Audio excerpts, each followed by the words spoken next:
تم سب بچے بیٹھے ہو، والدین کو اپنی جنت بنا لو، ماں باپ کو اپنی جنت بنا لو، ان کی دعا لے لو۔ میرے نبی نے فرمایا کاش میری ماں زندہ ہوتی۔ ماں کا خاص طور پر منشن کیا، میری ماں کیوں کہ باپ کو تو دیکھا ہی نہیں اور ماں کو دیکھا ہے 6 سال۔ میری ماں زندہ ہوتی اور میں عشاء کی نماز کے مصلی پہ کھڑا ہوتا اور میرے گھر سے میری ماں کہتی محمد، تو میں ماں کے لیے نماز توڑ دیتا۔ میرا نبی کہہ رہا ہے۔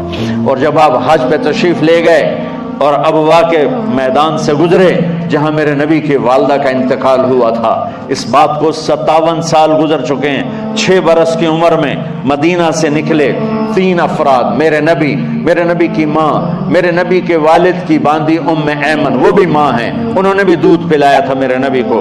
2 مائیں ہیں، ایک دودھ پلانے والی، ایک پیدا کرنے والی، اور ایک میرے نبی ہیں۔ جب ابوا کے پہاڑوں میں پہنچے تو اچانک ہارٹ اٹیک سے حضرت آمنہ 25 سال کی عمر میں انتقال فرما گئی، اور میرے نبی نے اتنا اس کا غم لیا۔ 6 سال کا بچہ، میں سن 2000 میں وہاں گیا تھا، میرے آنسوں نہیں رکنے کو آ رہے تھے کہ کہاں میرے نبی کی ماں کو اللہ نے اٹھایا، نہ کوئی آسرا، نہ کوئی سہارا، نہ کوئی رشتہ، نہ کوئی جھولی، نہ کوئی چھاؤں، ایسے تنہا یتیم کر لی۔ جب ان کو پتھروں میں دبا کے نیچے اترے، ام ایمن کو سے ہاتھ چھڑا کر بھاگے اور اوپر پہاڑی پہ چڑھ گئے۔ جب ام ایمن پیچھے گئیں تو ام ایمن نے کیا دیکھا کہ ابوا کے پہاڑ بھی رو رہے ہوں گے، آپ ماں کی قبر کو چمٹ کے ایسے اوپر لیٹے ہوئے تھے، قبر کو پکڑا ہوا تھا، اوپر لیٹے ہوئے تھے۔ جب ام ایمن قریب آئیں تو سنا آپ کہہ رہے تھے اماں جی آپ کو تو پتا تھا آپ کے سوا میرا کوئی نہ تھا، آپ مجھے چھوڑ کے کہاں چلی گئی، کیوں چلی گئی؟ 6 سال کا بچہ پہلی موت دیکھ رہا ہے تو ان کو سمجھ میں نہیں آ رہا کہ میری ماں کے ساتھ ہوا کیا ہے۔ ام ایمن نے اٹھانا چاہا، آپ نے اٹھنے سے انکار کر دیا۔ اس صدمے کو سینے میں لیے ہوئے 57 سال کے بعد، 7ویں دن بندہ رو نہیں سکتا، رونا ہی چاہے تو رونا نہیں آمدا، 57 سال کے بعد آپ اس وادی سے گزرے، آپ نے اونٹنی کو ماں کی قبر کی طرف موڑ دیا، اور ان پلرز کو 3 گنا کرو تو وہ پہاڑ بنتا ہے، چھوٹی پہاڑی تھی۔ اونٹنی کو نیچے بٹھایا، اوپر پہاڑ پر گئے، اور یہ مجھے دیکھو، یوں آپ نے گھٹنے کھڑے کیے ماں کی قبر کے سرانے، اور یہ ہاتھ یہاں رکھے، اور پھر سر دیا اپنے گھٹنوں میں یوں، پھر رونا شروع کیا۔ اتنا روئے، اپریل کا مہینہ تھا، دھوپ سر پہ پڑ رہی تھی، ہم تو ٹھنڈی دھوپ میں بیٹھے، شدید دھوپ میں بیٹھے تھے، اور اس کنڈیشن میں یہ بچوں کا سٹائل ہوتا ہے، جب لمبا رونا ہو تو وہ یوں بیٹھتے ہیں سر اندر دے کر۔ اتنا روئے کہ آپ کی داڑھی ساری آنسوں سے بھر گئی، سینہ تر ہو گیا، احرام تر ہو گیا، اور کئی گھنٹے بیٹھ کے روتے رہے۔ 2 جہان کے سردار ہو کر تمنا کر رہے ہیں کاش اماں تو زندہ ہوتی، تو مجھے کہتی محمد میں تیرے لیے نماز توڑ دیتا۔ اور میرے نبی نے، یہ بچیاں غور سے سنو، میرے نبی سے پوچھا گیا یا رسول اللہ قیامت کب آئے گی؟ آپ نے فرمایا یہ تو اللہ کو پتا ہے۔ نے کہا یا رسول اللہ کوئی نشانی بتا دیں؟ تو آپ نے فرمایا جب بچیاں ماؤں کو ذلیل کریں گی تو قیامت آ جائے گی۔ جب بیٹیاں ماؤں کے ساتھ بدتمیزی کریں گی اور ماؤں کو ذلیل کریں گی تو قیامت آ جائے گی۔ ایک ماں بیٹی کو میں بھول نہیں سکتا، ماں کے موٹے موٹے آنسو گر رہے تھے، اور بیٹی ماں سے کہہ رہی تھی بھوک نہیں، ہماری اپنی پنجابی زبان بھوک نہیں، یہ تو ہم نوکر کو کہتے ہوئے ڈرتے ہیں، وہ ماں سے کہہ رہی تھی بھوک نہیں، یعنی بکواس نہ کر، روا کے چپ، صرف آنسو اس کے گر رہے تھے ایسا۔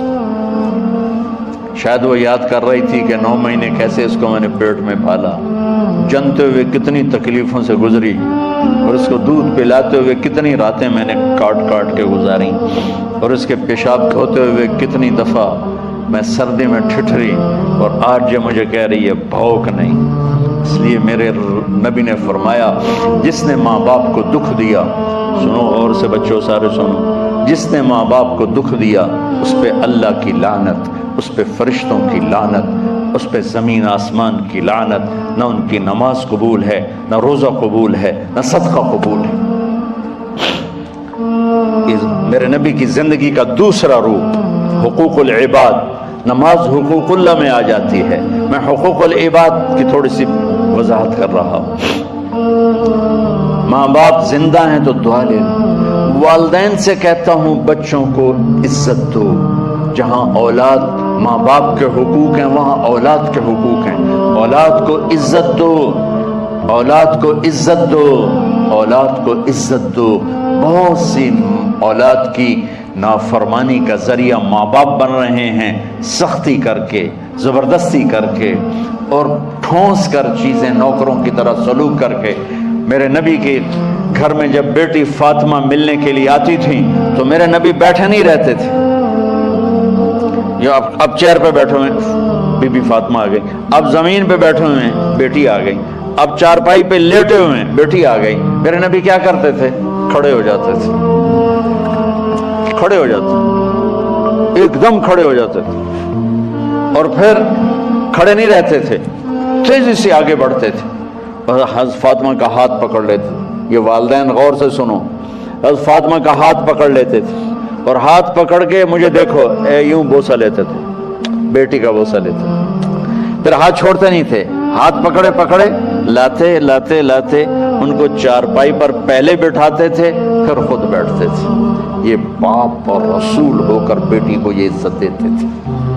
پھر وہ جنت کی عورتوں کی سردار بنی، پھر وہ جنت کے سرداروں کی ماں بنی، پھر وہ اللہ کے شیر کی زوجہ بنی۔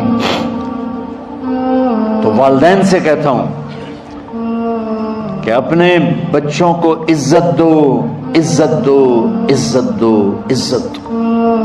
پھر آپ سے زندگی کے بڑے فیصلے ہیں شادی۔ اب لوگ اکٹھے پڑھتے ہو لڑکے لڑکیاں، اپنی شادی کے فیصلے خود نہ کرو، اپنے ماں باپ کے حوالے کرو۔ اس میں شرافت بھی ہے، اس میں برکت بھی ہے، اس میں رحمت بھی ہے، اور اس میں والدین کی دعائیں بھی ہیں۔ کورٹ میرج کو ہوا نہ دو، boyfriend girlfriend culture ہمارا نہیں ہے۔ میرے نبی کے طریقے میں مرد اور عورت کا صرف نکاح سے تعلق ہے، اس کے علاوہ سب جہنم کی آگ ہے۔ اور والدین سے کہتا ہوں کہ اپنے بچوں سے پوچھ کے رشتے کرو، زبردستی مت کرو۔ میرا معاشرہ بہت سنگین قسم کے جرم کا شکار ہے، بچوں پہ مسلط کر دیتے ہیں، ایتھے ہی کرنی ہے، جٹائیں چی کرنی ہے، بٹائیں چی کرنی ہے، پتہ نہیں آئے کتوں جٹ بٹ۔ چلو تم ناراض نہ ہو، راجپوتائیں جی کرنی، میں راجپوت ہوں، میں اپنی قوم کو بھی رگڑ دیتا ہوں، راجپوتائیں جی کرنی، اگاں کرنی ہی کوئی نہیں۔ یہ ظلم و ستم اولاد پہ مت کرو، اپنی بچی سے پوچھو، اگر بیٹی ہاں کرے تو پھر قدم اٹھاؤ، اگر بیٹی کہہ دے میں نہیں کرنا چاہتی تو وہ نافرمان نہیں ہے۔ اللہ کے واسطے میری سنو، صرف تم نہیں سن رہے، اس کیمرے سے لاکھوں کروڑوں لوگ سن رہے ہیں۔ اگر بیٹا یوں کہہ دے کہ ابا میں نے یہاں شادی نہیں کرنی، میرا جی نہیں چاہتا ہے، تو وہ بیٹا نافرمان نہیں ہے، فرما بردار ہے، اس نے شریعت کا حق استعمال کیا ہے۔ اب ایسا ظلم مت کرو کہ نہیں اتھے ہی کرنی ہے، اتھے گھروں نکل جا۔ زندگی تم نے تو نہیں گزارنی، زندگی تو بچے نے گزارنی۔ میں قربان جاؤں، ایک حدیث سنو پہلے پھر اگلی بات سناتا ہوں۔ ما تزوجت وما زوجت الا بوحی من السماء نزل به جبریل۔ لوگو سنو، میں نے جہاں شادی کی، میں نے جہاں بیٹی کی شادی کی، پہلے آسمان سے جبریل فرشتہ اللہ کا حکم لے کر آیا، پھر میں نے قدم اٹھایا۔ سمجھ گئے میری یہ بات سمجھ گئے سارے؟ اب اگلی سنو۔ حضرت علی فاطمہ کا رشتہ لینے آ گئے اور جبریل ان سے پہلے آ گئے کہ یا رسول اللہ فاطمہ علی کے لیے ہے۔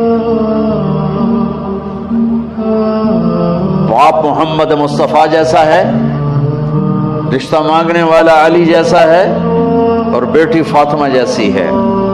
اور آپ پوچھتے ہیں علی کیسے آئے؟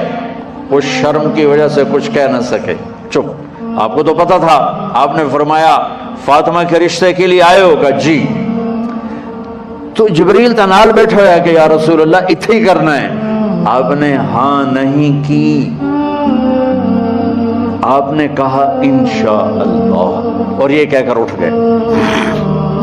انشاءاللہ نبی کا ہاں ہی ہوتا ہے، لیکن جبریل کے آنے کے باوجود اور اللہ کے کہنے کے باوجود میرے نبی کو بھی پتا ہے کہ یہ رشتہ یہاں کاتب تقدیر نے لکھ دیا ہے، لیکن امت کو سبق سکھانے کے لیے آپ گھر تشریف لے گئے۔ بیٹی فاطمہ کہ جی یا رسول اللہ، کہ علی کا رشتہ آیا ہے، میں ہاں کر دوں؟ سبحان اللہ،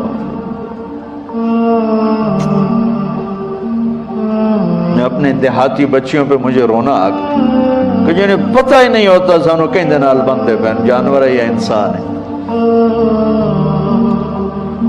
علی جیسا داماد، چلو علی کو چھوڑو، فاطمہ کو چھوڑو، جبریل آیا بیٹھا ہے، جبریل آیا بیٹھا ہے۔ اس کے بعد فاطمہ سے پوچھنے کی کیا بات ہے؟ جبریل آ کر کہہ رہا یا رسول اللہ، اللہ کہہ رہا ہے فاطمہ علی کے لیے ہے اور علی فاطمہ کے لیے ہے، اور پھر آپ کہتے ہیں بیٹی فاطمہ ہاں کر دو۔ ہماری تو آج کی بیٹیاں انکار نہیں کرتی، چپ کر کے گاں ماج طرح بن چھڑ دین کلے نال۔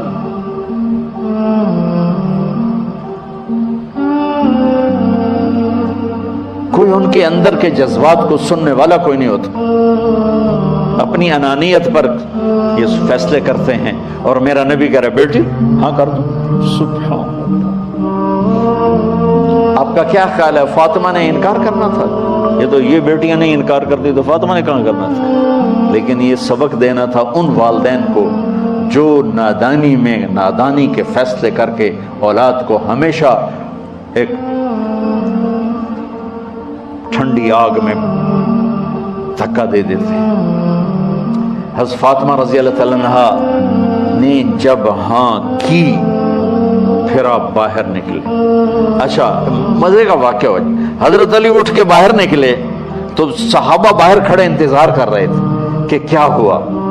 حضرت علی کو بھیجنے والے تھے عبد الرحمن بن عوف، پہلے ابو بکر گئے تو آپ نے انکار کر دیا، عمر گئے رشتہ مانگا، آپ نے انکار کر دیا۔